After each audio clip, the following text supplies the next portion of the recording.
Welcome back to part 2 of this podcast episode entitled Empowering Partnerships, where we're looking at what it is going to take for us to develop a common language and common goals for sustainability in clinical trials. One of the anecdotes that came to mind for me was the Volvo safety belt anecdote. It was an engineer called Nils Bolin who invented the car seatbelt. That's something we all take for granted all the time now. But Volvo took the brave decision. They said, rather than patenting this, they made it available for the whole industry. And it revolutionized our industry as a result. And it got me thinking, I wonder whether our own organizations need to be thinking in a similar fashion. How do we put aside need to be competitive and needs to keep our shareholders happy? How do we put some of those things to one side in order for us to drive this collaboration in this area? Because it strikes me that this is about us serving the greater good. And I wonder whether any of us would be prepared to talk about that. But I am curious as to whether or not any of your organizations doing anything specific there. I have something I could add. Please. So Veeva actually is a public benefit corporation. That's one of my roles within Veeva. So what that means is we were actually the first publicly traded company to convert from the traditional C corporation over to a public benefit corporation. We did that in 2001. And while there's a few things that go into that, the biggest piece is that our legal obligation isn't exclusive shareholder primacy. Our legal obligation actually is a balancing obligation to all of our stakeholders, and that includes our employees, but it also includes our customers and the industry at large in which we operate. So I think JK, when you were asking the question, I'm smiling and nodding along because we believe that this is the best way to broadly operate as a company for us, for Veeva, and it allows us to kind of think longer term, think bigger picture, which we do think ultimately will help shareholders. But for us, that balancing obligation to all of our stakeholders, we believe is what will allow us to continue to operate as a successful company. But we want to be the strategic partner to the industry. We want to drive towards efficiency and productivity at all times. And we've actually made statements where, we are committed to actually supporting customer choice, removing competitive barriers from the industry as part of our legal structure, which obviously is pretty unique. There's under 20 publicly traded PBCs in the United States right now. But it is a way, and it's a model, I think, that has been talked about commonly, business roundtable and things like that, around just the idea, the role of a corporation, and frankly the evolving role here in 2025, that maybe it's not what we were seeing 20, 30, 40 years ago. And I think this does tie back into the conversation today, because we believe that it's this kind of partnership, this kind of focus on the industry, focus on the partnership, focus on the customers, to be able to solve big problems and actually be successful. Yeah. Just to jump in there, Caleb, I think it's great to hear about Veeva's evolution as a company and how your priorities have changed since 2001 and how you're able to address these questions maybe in a different way than other companies that need to answer to their stakeholders, as JK was saying. But I think it ties very nicely back into what we were touching upon earlier, and where Fiona said we need to set aside our differences, because yes, we are in a competitive space and we need to put that aside. And maybe, there's some cynicism in all of these conversations that we're having, because at some point somewhere, somebody's always going to say, right, but why is Fortrea doing this podcast? Are they maybe interested in appearing green? Or why is Veeva on this call? Or why is the SHC doing what they're doing? And I feel like this is where people get caught up. And the thing is, really, does it matter though?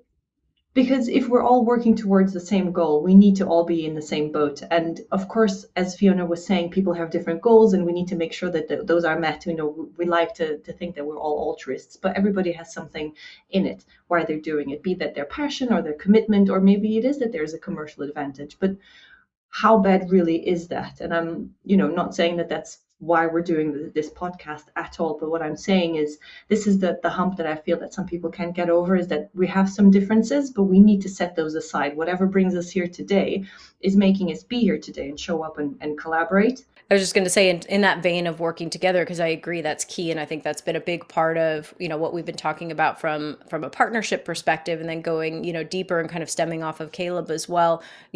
at Medidata, we know that we are not the end all be all of every system that's going to be supporting a clinical trial. And we're not going to be the sole source technology vendor for everything that's brought together. And so it's been a key impetus of ours to make sure that we have an open architecture and a shareable architecture back to the other vendors within the ecosystem. Because if you think back in the day where everyone's making copies of data, every time we move data, that is energy being burned. And especially when we're talking about paper copies before, but now that we're talking about, hundreds of millions of data points a day. And I think there's really interesting companies that are out there and that we're partnering with. Snowflake comes to mind, where as we collect more data, we're able to share it without copying it back out. And I think that becomes a really critical piece where we say, that sharing is probably going to benefit one of our competitors, but that's okay, because number one, that data belongs to that trial. It belongs to that sponsor. It belongs to those patients. It's not ours to keep within a walled garden. It's something that we want to be sharing and making sure that everyone can make the best leverage out of it without having to replicate it, duplicate it, make it so that we're, burning more and more energy as we're trying to do these things, because trials aren't getting simpler and they're not getting smaller from a data collection standpoint. They're only getting more complex. And, the more we put that in a burn rate, especially as we're talking about AI and training algorithms and things like that, there's a lot we all need to do to collaborate that to make sure that we're not causing sort of this explosion of energy use around it. I think it's also about what you want to compete on and what your vision of the market that you're in is. So, Colgate's another example. My understanding is that they had the technology of how you recycle toothpaste tubes, and they made that commonly available to all. And I assume it's the same as Volvo, that if you want to shift the market so that you have safety for all, with seatbelts being there, or recyclable tubes just become the norm, then why wouldn't you make that available and then compete on other things? And for me, the spirit of Volvo, if you like, is alive and well in what we're doing, because, very much the companies in our low carbon clinical trials industry initiative all have resourced it. Many of them stood up first and said, Johnson & Johnson said, we're going to fund the tool. Others, Novo Nordisk funded our method, people in Novartis, the guidance, they've all chipped in. And that's because they all believe that we need to have a market where clinical trials are decarbonised as much as possible. And then you compete and you get your supply chain to compete once you've established that new level. And that's really what I meant when I said at the beginning that I think we're moving into a new era of sustainability, where we're not having individual hero initiatives.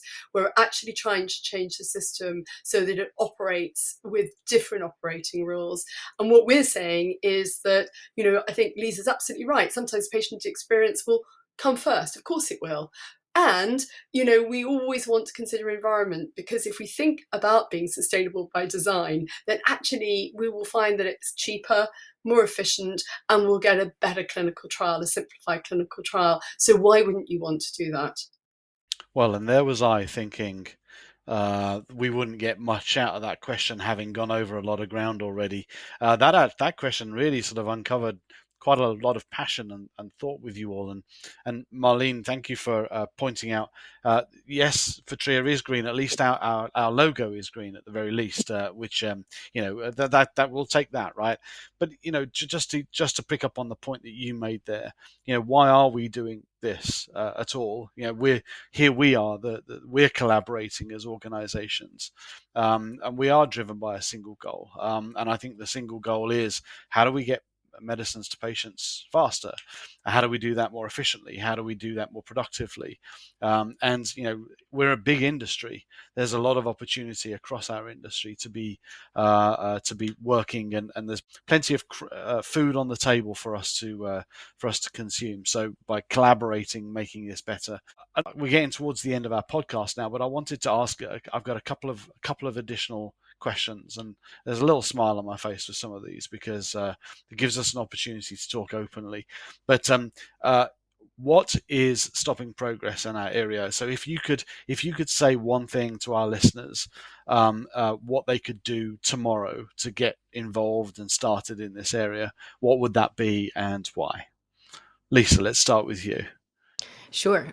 So, for all of the listeners, I would say ask questions, join coalitions, be a part of pushing forward the initiatives. We're all working on this topic. We all have a vested interest in it. And by sharing the knowledge that we have and pushing both our own organizations, but other organizations that we can join up with, I think to, continue to theme, to partner, to push one another forward, to make sure that the awareness is there and to share those big ideas. Sometimes we get really focused on sort of the reduction portion or the using less, and we forget to ask those questions and kind of prompt those big innovative ideas that may be the next one that really moves us forward. So yeah, join up with a coalition and work within your organization to really push the needle forward. Mm-hmm. Thank you, Lisa. Fiona? First of all, I think I'd want to say to people that it matters. What you do matters. Clinical trials globally probably have the same climate impact as Belgium as a country. And healthcare as a whole has almost 5% of global carbon emissions. That's twice the number of aviation. So what we do in healthcare is harm. None of us intend to do that. As you said, our overriding principle is to do good. And so we do need to act. And I would agree entirely with Lisa. It's the Arthur Ashe thing of start where you are, do what you can, and join up and work with people pragmatically. Start small and have that purpose. And there are lots of tools and support around and collaborations that you can join to inspire and give you the practical actions that you can do, tomorrow. Caleb, tips and trips from you? Well, I hardly feel like I'm in a position to offer too much advice, but I do think that it can be a pretty overwhelming space, right? I mean, it can seem like there's so much to do, and I think that oftentimes, whether it's the corporate level or even at the individual level, you often feel like, well, what can I really do? And I think the question is, kind of recognizing, as Fiona said earlier, celebrating some of the successes. I mean, Viva's always had a focus on productivity and efficiency, right? And so the parallel there to sustainability is very, very strong. But there's things that need to be done, and so you kind of you take it one step at a time. And we are on our sustainability journey, but it's a journey, right? We haven't arrived at a destination. And so I would just encourage that while it seems overwhelming, just I guess to take the next step. Thanks, Caleb. Marlene? Yeah, I think the word Caleb used there, overwhelming, is exactly how I felt when I first came into this space. And I have less experience than anyone on the call here, but having gotten involved just over a year ago, that was the sensation I had at first, was being massively overwhelmed by so many avenues to go down on, so many things to learn and to take into consideration. And I think don't let that hold you back. If you're listening and you're interested and maybe you don't know within your organization what to do, it doesn't matter. Go on LinkedIn, make sure you follow the SHC, follow people that are actually going to post about this stuff, make sure you're exposed to it. Go to conferences, ask questions. If you can't travel, there's seminars, workshops online that are being held. Just take part, ask questions, and don't feel like just because you're not on the boat yet that you've missed it. You didn't. You're showing up, you're doing it now. It's not too late. And also don't feel like, oh, there's lots of people representing this. There's lots of podcasts on this. They've got this. They don't need me. No, we need everybody. We need SMEs on every little thing. So every little helps, like the Tesco tagline. So do join us. Do help with everything that you can do is what I'd say. And, and we've just formed a community of practice, and we want to use that to build a community. We are going to be sharing how to use our tool, experience from companies. We want to work with our broader ecosystem, exactly as Lisa was saying. We'd love you to come on and, do one of our webinars, talk about what you're doing, and obviously colleagues at Fortrea and Caleb as well, to really share practical action, because it's all about making people feel part of something. We're all part of something that's bigger, and if we all do what we can, it will make a big difference. So it's a note of hope, I think, and getting it to the really practical every day. Thank you, Fiona. I do have a couple of additional questions, but I think we've covered a lot of ground. I'm going to say a very big thank you to to our participants here. Lisa Moneymaker, thank you very much for joining us.